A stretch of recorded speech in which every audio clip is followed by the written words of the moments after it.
You should spend about 20 minutes on questions 14 to 26, which are based on reading passage 2. Internet Censorship. Cory Bernardi.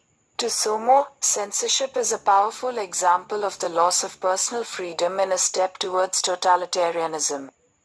Others see it as a necessary part of protecting the values that have provided the moral foundation to our society for generations. Censorship is a double-edged sword with the potential to provide great benefits to society or to become itself the rod that destroys the democratic ideal. At some level, censorship is practiced by individuals, families, communities, and nations. Our personal moral code, laws and regulations restrict and prohibit all manner of content or behavior based on personal standards or societal expectations. Of course, no level of censorship can ever be 100% effective. Prohibited material will always be available to those who are prepared to break the rules in order to obtain it. While there are a few civil libertarians who advocate for personal choice to reign supreme and will oppose any form of censorship, mainstream Australia accepts that the appropriate classification and filtering of content is a reasonable thing to do. The questions then remain, what is appropriate content and who should be the arbiter of it? The government already appraises most modern forms of media and regulates when and where certain content can appear. This has proved to be a reasonably effective process. However, there is now a suggestion that all internet content should be filtered at the ISP, Internet Service Provider, level and only acceptable content be available to home and business users. Apart from the technical aspects of the scheme, which have come under fire from many areas and which I am not appropriately qualified to address, there are a number of more fundamental principles for people like myself. I identify myself as a social and fiscal conservative, and most people who know me would agree with that assessment. As such, one could reasonably expect me to support ISP filtering as a means of ensuring inappropriate content remains unavailable via the internet. Yet I have grave reservations about the Labour Party proposal on mandatory ISP filtering, which is described as a clean 4 words that just sugarcoat compulsory censorship of whatever the government deems you are not allowed to see.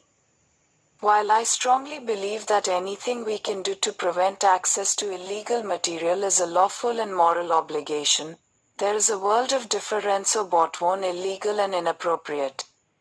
The latter is a personal assessment in which I also recognize that my own standards and beliefs are not shared by all in our community.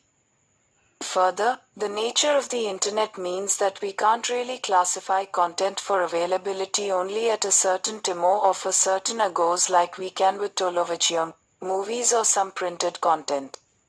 This is a concern where young people may be exposed to inappropriate content inadvertently.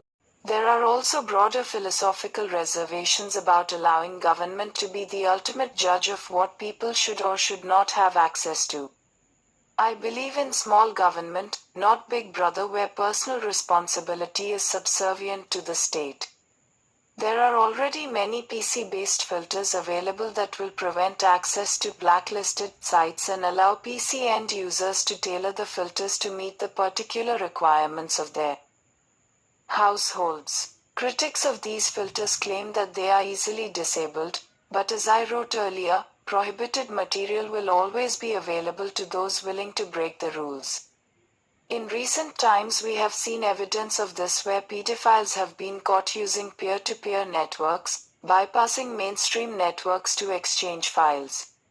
I am advised that such peer-to-peer networks would not be captured by current ISP filtering technology. Where there is evidence of illegal conduct or content online, then filtering is certainly no substitute for sophisticated and well-resourced law enforcement.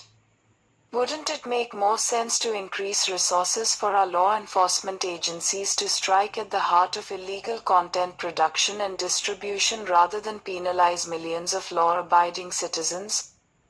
Where material is legal, many forms of pornography for instance, Whilst many will object to its abundant availability, a blanket ban on accessibility via the internet is simply wrong. Among the many advocates for ISP filtering that I have spoken with, no one has been able to explain to me exactly how it will work and what content will or should be filtered. It has been suggested that there should be a rating system for internet content similar to how Australian Communications and Media Authority, ACMA, rates media content. When I have asked how this could work, no one that I have spoken to has any clear idea, yet they all maintain that it needs to be done. That may be so, but at what cost? There is no stronger supporter of families than myself.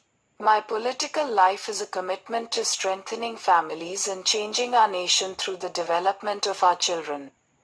However, I also believe that in most circumstances, families know better than government what is best for their children. Parental responsibility cannot and should not be abrogated to government. If it is, our society will only become weaker. Yes, illegal content should be banned from the WOB. It is illegal after all, but it is wrong to give the government a blank check to determine what is appropriate for us to view on the internet. That is a job for families, working with government.